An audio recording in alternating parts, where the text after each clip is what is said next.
안녕하십니까, 문길성 강사입니다. 오늘은 재무설계 제안의 핵심은 투자설계라는 주제를 가지고 여러분을 찾아뵙습니다. 학습 목표로는 투자설계 실무적인 방법에 대해서 그중 투자설계 부분에 대해서 한번 알아볼 거고요. 투자설계 시작은 투자 성향을 파악하는 것부터 시작을 한다. 그리고 투자 성향과 재무 상태를 분석한 결과를 토대로 해서 고려하는 제안이 필요하다라고 말씀을 드리겠습니다. 투자 설계의 시작은 투자 성향 파악부터 하게 되는데, 이 투자 성향 파악을 하는 이유가 있습니다.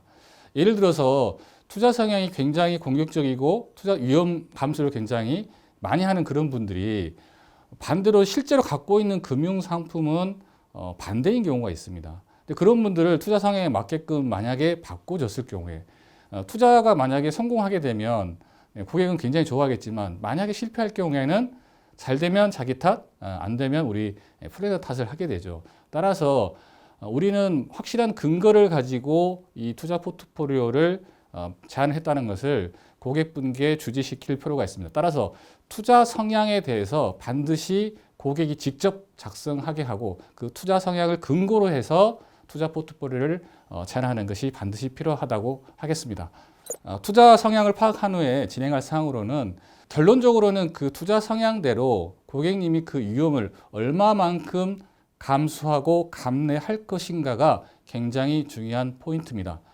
투자 성향을 파악하면 아주 안정형부터 해서 최고로 높은 단계인 성장형까지, 과거에는 아주 공격적 투자형으로 구분을 했었죠. 그래서 안정형부터 성장형까지 5단계로 구분을 할 수가 있습니다. 그리고 아까도 좀 설명을 드렸지만, 현재 예를 들어서 예적금만 하고 계신 분이 투자 성향이 높게 나올 수도 있습니다.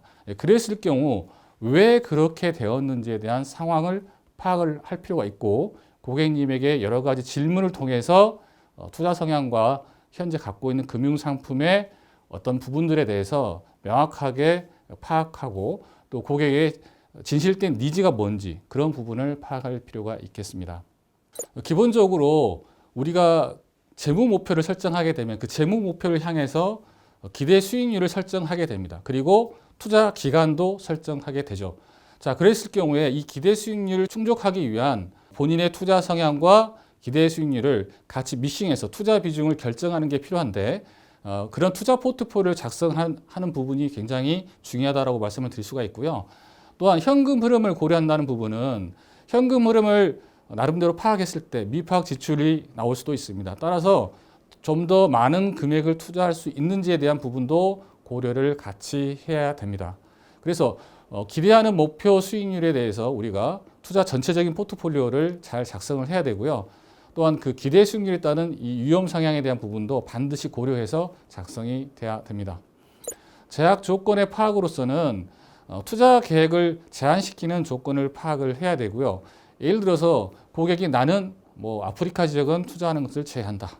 내지는 나는 노동법을 어기는 그런 기업에 투자하고 싶지 않다. 그런 분들도 계실 수 있잖아요. 그런 제약이 있는 경우, 또한 어떤 세법적인 부분, 그리고 종교적인 부분, 어떤 심리적인 부분 때문에 어디에 투자하지 않겠다라는 말씀을 해주신 고객들이 있습니다. 그래서 그런 부분들은 충분히 반영을 해서 투자 포트폴리오를 구성을 해야 된다라고 말씀을 드리겠습니다. 자, 투자 포트폴리오는 투자 지침에 따른 자산 배분 전략을 구성을 하는데요. 현재의 투자 성향을 파악하게 되면 그 투자 성향에 따른 투자 비중이 어느 정도 결정이 됩니다. 예를 들어서 주식의 투자 비중, 그리고 채권의 투자 비중, 이렇게 비중이 결정이 되고요. 현재의 수익률, 현재 지금 고객님께서 투자하고 계시는 투자 상품에 대한 수익률과 비교를 해보는 거죠. 그리고 이 기대 수익률이 낮을 수 있잖아요. 그럼 이 낮은 기대 수익률을 어떻게 하면 우리가 제안을 통해서 좀 더 높은 수익률로 끌어올릴 수 있을 것인가, 이러한 부분들을 고객과 같이 고민해 보면서 투자 포트폴리오를 결정하는데, 무엇보다도 제가 처음에 말씀드린 것처럼 아무런 근거 없이 하면 안 되고요. 투자 성향을 파악을 해야 되고, 투자 성향이 만약에 높은데 안정형이다 그럴 경우에는 왜 안정형 상품을 선택했는지 물어봐야 되겠죠. 결론적으로 말씀을 드리면 선택은 고객님이 하도록 해야 됩니다. 내가 만약에 모든 것을 주관해서 가게 될 경우에, 만약에 잘 될 경우는 괜찮지만 이 투자 설계라는 부분은 굉장히 예민한 부분이어서 만약에 잘못된 경우에는 모든 책임이 우리 플래너한테 오기 때문에 각별히 유의해서 그 부분을 고객과 협의하되 고객이 최종적으로 결정할 수 있도록 하는 게 무엇보다도 필요하다고 하겠습니다. 그 다음에 이제 제안서를 줄 때 결국엔 제안 전과 제안 후를 고객이 일목요연하게 바라볼 수 있도록 제안 전과 제안 후 어떻게 하면 수익률이 좀 높아지는지, 투자 비중을 어떻게 결정했는지에 대한 부분을 비교해 줌으로써 고객님께서 훌륭한 선택을 할 수 있도록 우리가 도움을 주는 역할을 해야 되겠습니다. 따라서 재무 상태표가 변경 전과 변경 후 어떻게 변경됐는지, 그리고 현금 흐름표 역시 변경 전과 내가 제안했을 때 어떻게 바뀌는지에 대해서 잘 보여야 되고요. 그만큼 수익률이 좀 좋게 보여야 되겠죠. 네.